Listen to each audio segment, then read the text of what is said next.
రోజుల నుంచి sub register office చుట్టూ తిరుగుతున్నాను. మా పని కావటం లేదు. లంచం కూడా ఇచ్చా, 3,400 రూపాయలు లంచం ఇచ్చాను, అయినా పని కావటం లేదు. తిప్పుకుంటున్నాడు. నేను మా నాయనకి మా తాత అందరూ తెలుసు. అన్న నువ్వు గెలిచిన తర్వాత ఇదే కర్మ అని చెప్పి ఫోన్ చేసినాడు. ఇదే రకంగా నాకు 2-3 దగ్గర నుంచి మళ్ళీ ఫోన్లు వచ్చినాయి. సబ్ రిజిస్టర్ ఆఫీస్ లో ఎమ్మెల్యేకి పర్సంటేజ్ ఇవ్వాలని, లేకుంటే ఇంకో డబ్బులు ఇవ్వాలని చెప్పి, పైన మంత్రికి డబ్బులు ఇవ్వాలని చెప్పి ఇవన్నీ డబ్బులు దొబ్బే వ్యవహారాలట. తప్పకుండా ఈ సబ్ రిజిస్టార్ మీద చర్యలు తీసుకుంటాం.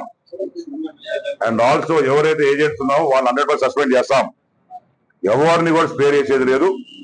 మేము ప్రజలను కూడా కోరేది ఒకటే, ఇన్ కేస్ ఎక్కడన్నా సరే సబ్ రిజిస్టర్ ఆఫీసర్ కానీ ఎంఆర్ఓ ఆఫీసర్ కానీ ఎక్కడ పోలీస్ స్టేషన్ కానీ డబ్బులు అడిగి పబ్లిక్ ఇబ్బంది పెడితే డైరెక్ట్ గా ఎమ్మెల్యే ఫోన్ చేయండి, నేనే స్టేషన్కి వస్తా, నేనే సబ్ రిజిస్టర్ ఆఫీస్కి వస్తా. ఎక్కడన్నా ఇబ్బంది ఉంటే ఇది పాత జగన్మోహన్ రెడ్డి ప్రభుత్వం కాదు, లంచగొండ ప్రభుత్వం కాదు, ఇది చంద్రబాబు నాయుడు ప్రభుత్వం, ఇది లోకేష్ గారి ప్రభుత్వం. తప్పకుండా ఇవన్నీ కూడా ఆనెస్టీకి మారిపోయారు చంద్రబాబు నాయుడు గారు. ఇవన్నీ కూడా మేము వైట్ కాలర్ జాబ్ చేసినట్టు నీట్ గా పని చేసుకుంటా పోతుంటే వీళ్ళు డబ్బులు లంచాలు దొబ్బే పనిలో ఉంటే వాళ్ళ వల్ల మాకు చెడ్డ పేరు వస్తాం. ఎక్కడ ఎవరి దగ్గర 1 రూపాయి ఆశించకుండా చేసి ఆదకుండా మా కష్టాల్లో ఉన్నా, మా అప్పుల్లో ఉన్నా సరే ఎవరి దగ్గర ఆశించకుండా కష్టపడి పనిచేస్తుంటే ఇలాంటి ఎదవల వల్ల మాకు చెడ్డ పేరు వస్తారు. తప్పకుండా మేము ఈరోజు ప్రభుత్వం తరఫున లెటర్ పెడతా ఉండా, ఏదైనా సస్పెండ్ చేయమని చెప్పి. ఇక సుబ్బు అని చెప్పి ఇంకోటి ఉన్నారంట ఏజెంట్, అతను కూడా ఏం లోపలేమన్నాడికి ఏజెంట్ కి అది కూడా ఇప్పుడే ఎంక్వైరీ. డెఫినెట్ గా ఇతని మీద చర్యలు ఉంటాయి. ఇంకటి నుంచి నేను యాజ్ ఎమ్మెల్యే చెప్తా ఉన్నాను, అంతమంది నన్ను ఎన్నుకున్నారు. ఎక్కడైనా సరే లంచగొండి కార్యక్రమం కానీ కామన్ పబ్లిక్ ఇబ్బంది పడితే డెఫినెట్ గా మీకు టోల్ ఫ్రీ నెంబర్స్ ఇచ్చున్నాం, లేదా నాకు డైరెక్ట్ గా ఫోన్ చేయండి. We will take action against whom so ever, ఎవరన్నా కావచ్చు, ఎంత పెద్ద కావచ్చు, డెఫినెట్ గా అతని మీద యాక్షన్ ఉంటుంది. ఇది తెలియజేసుకుంటూ ఇది కాలాస్త్రం జరిగింది. నేను డైరెక్ట్ గా వచ్చిన ఇదే రకంగా అందరు ఎమ్మెల్యేస్ కొడతా ఉంటా.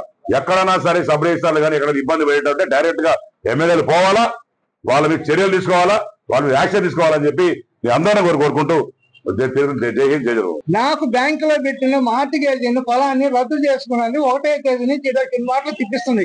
నా వెనక నా మనవ వచ్చి వాళ్ళ మిగతాలు చేస్తున్నారు. వాళ్ళు అడిగిందని ఇస్తుంది, నేను పట్టించుకోకపోయి ఆయన నిన్న సబ్ రిజిస్టర్ వచ్చి గొడవకు వస్తాడు, మధ్యస్థం కొట్టొస్తాడు. ఆయన నేనేం చేయాలా? నాకు వాళ్ళ తాతగారి అనుభవం ఉంది కాబట్టి ఆయనకి నేను ఫోన్ చేశాను. సార్తో కూడా మా వాళ్ళంతా కూడా ఉన్నారు. కానీ న్యాయం జరగాల. ఏ పనికి ఎక్కడ ఎంత లంచము ఎంత తీస్తున్నారని ఒక బిల్ పెట్టి ఎక్కడ వేశారు సార్? ఎవరో మోసం చేశారని అక్కడ రిజిస్టర్ చేశారు బోర్డు. మీరు ఒప్పుకోకపోతే మోసం జరుగుతుందా? రైతు చేసుకోగలుగుతాడా? ఇంకొకటి అక్కడ మాత్రం బోర్డు వేశారు. వీటికి తెలియదా నీకు? ఎంత చేస్తున్నావు, ఎంత పడుతున్నావు, ఒక లంచం ఎంత, ఒక మార్టిగేజ్కి ఎంత, రద్దుకి ఎంత, రిజిస్టర్కి ఎంత, ఒక కన్వర్షన్కి ఎంత. ఒక రైతు చెప్తాడు కన్వర్షన్ 30,000 చల్లగా కట్టుకొని 70,000 లంచం తీసుకున్నాడు. వీటి ఏమొస్తాను నిన్న ఈ వారం రోజులు నాకు అనుభవం తెలుస్తున్నది. అందుకనే సార్ ఫోన్ చేసిన, న్యాయం చేస్తాడు సార్. వాడు తాత దగ్గర పవర్ ఉంది, ఆయన మాట చెప్తే తప్పేవాడు కాదు. అది ఉంది కాబట్టి నేను విన్నాను కాబట్టి ఫోన్ చేసా. కరెక్ట్ గా వచ్చాడు, చర్యలు తీసుకుంటాడు, బాగా జరుగుతుంది నేను ఒప్పుకుంటాను సార్. మరిన్ని వీడియోస్ కోసం ఛానల్ ని సబ్స్క్రైబ్ చేయండి. లేటెస్ట్ అప్డేట్స్ కోసం వాట్సాప్ ఛానల్ ని ఫాలో అవ్వండి. ఆ లింక్ డిస్క్రిప్షన్ లో ఉంది.